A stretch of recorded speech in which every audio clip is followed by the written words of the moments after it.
Et l'invité ce matin, c'est vous, Brian Leclerc, bonjour. Bonjour Simon. Vous êtes le manager du team Les Borneurs, équipe cycliste vendéenne.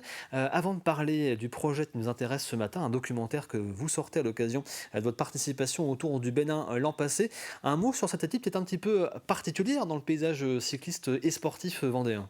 Oui, on a essayé de faire quelque chose d'authentique, d'atypique, changer, on va dire, d'une équipe cycliste traditionnelle, classique.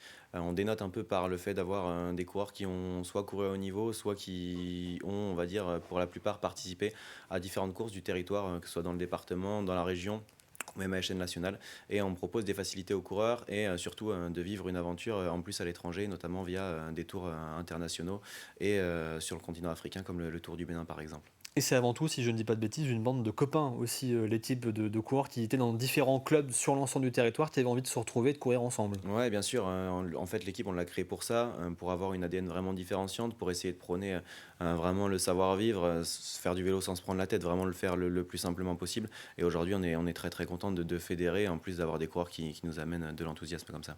Et sportivement, ça marche. On a vu en 2024 de beaux résultats sur différents championnats notamment. Ouais, sportivement, ça marche très bien. En plus, je pense que le fait de courir décomplexé, de ne pas avoir des contraintes qui peuvent être mises dans différentes équipes parce qu'on a des obligations, parce qu'il y a des retombées et autres et que nous, on le fait différemment, on n'a pas ces contraintes-là qui sont soit mentales ou sportives. Et je pense à des coureurs notamment qui ont fait des très belles saisons chez nous, peut-être même leur meilleure saison. Et en plus, cette équipe a un parrain d'exception.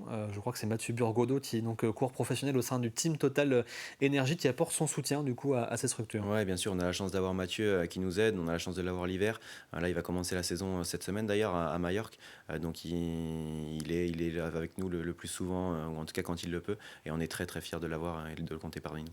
Alors si on vous reçoit ce matin, c'est parce que l'an passé, vous avez participé donc au Tour du Bénin, épreuve cycliste professionnelle avec donc le team Borner et vous avez réalisé à cette occasion un documentaire. Je vous propose qu'on regarde ensemble un petit bout de la bande-annonce avant d'en parler.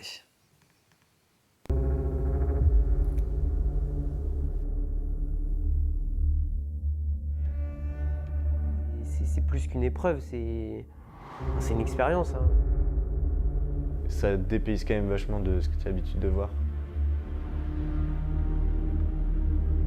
On savait très bien que ça allait être une expérience sportive, mais humaine au possible, dans le sens où on a pris des claques tous les jours, à voir tous ces enfants courir sur les bords de route quand on passait. La sécurité lors de la première étape, elle était renforcée. Déjà la veille, on n'est pas parti rouler seul, on a été encadré par des militaires. Et lors de la première étape, il y avait un hélicoptère, je présume de l'armée, qui devait nous suivre pour justement assurer notre sécurité depuis les airs. Mais c'était pas des caméras. Ouais, c'est des moments qui restent gravés. Parce que tu vis avant la course, pendant la course et après la course, tu te rends compte que tu es chanceux d'être coureur sur cet événement-là. Ouais, 4 derniers kilomètres, sortie de virage. C'est là qu'on entend chute, chute, chute. Et donc on vient de voir à l'instant cet extrait de la bande-annonce de ce documentaire qui s'appelle Wemea, qui signifie bonheur dans le dialecte béninois. On voit quand même un documentaire à la fois sur le sportif, mais aussi sur une course particulière en termes d'ambiance. Ouais, on voulait rassembler le côté sportif, bien sûr, parce que c'est une épreuve à part entière. Donc c'est un tour de 5 jours qui est à la fois dur physiquement, mentalement, éprouvant. Et on voulait aussi rassembler le facteur humain, le côté social et sociétal, et rassembler vraiment tous les éléments globaux qu'on peut vivre là-bas sur place. Donc c'était pour nous une expérience atypique, qu'elle soit sportive, humaine, et on voulait essayer de rassembler tout ça dans un documentaire. Donc on a la chance de l'avoir aujourd'hui. Qu'est-ce qui vous a justement donné l'envie de faire ce documentaire? Parce que participer à la course, c'est une chose, d'un point de vue sportif, mais avoir envie en plus de documenter cette participation, et pas seulement sur l'aspect sportif, on en reparlera dans quelques instants. Qu'est-ce qui vous a poussé à lancer ce projet? Ce qui nous a poussé à faire ce projet, c'est une rencontre exceptionnelle. En tout cas, je peux la qualifier comme ça, avec Where Your Media, qui est une agence de production qui est d'ailleurs basée au Sable d'Olonne et qui nous a accompagnés sur tout le tour, qui nous accompagne sur tous nos projets globaux en termes de communication et de production. Et avoir leur support pendant tout le tour, c'était inestimable. On a pu avoir des prises de vidéos forcément pendant la course et en off. Et on va réussir, on va dire, en 50 minutes à rassembler tout cet événement-là et toute la vie de l'équipe sur un documentaire qui passera au cinéma. Donc on est très très heureux.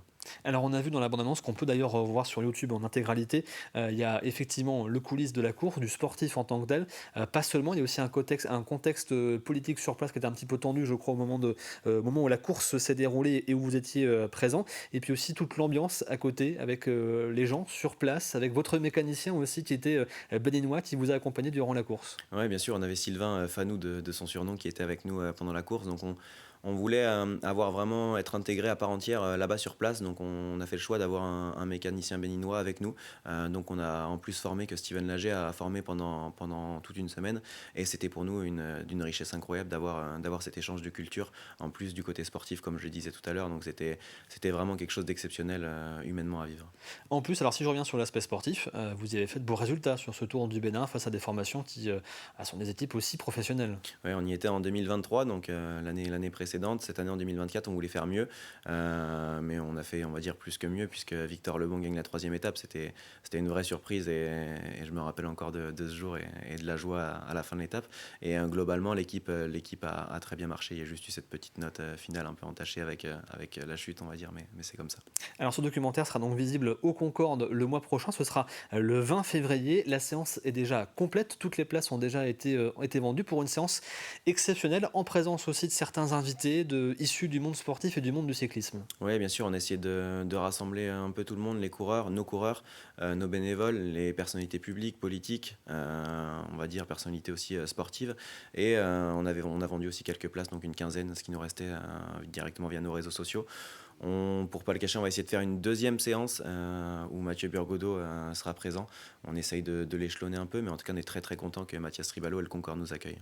Alors première séance donc complète, si jamais on a quand même envie de voir le documentaire, est-ce qu'il y a d'autres séances de prévues, peut-être pas forcément à La Roche-sur-Yon, mais dans d'autres salles de cinéma?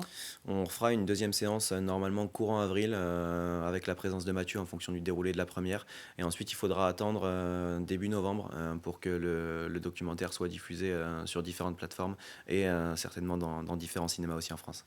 Une dernière question très rapidement, Brian Leclerc, les prochains objectifs du coup sportifs cette fois-ci pour l'équipe dans le secteur, quels seront-ils du coup? La saison va recommencer très tôt, le 9 février à Châtellerault. On aura déjà des coureurs qui seront présents là, sur cette course-là.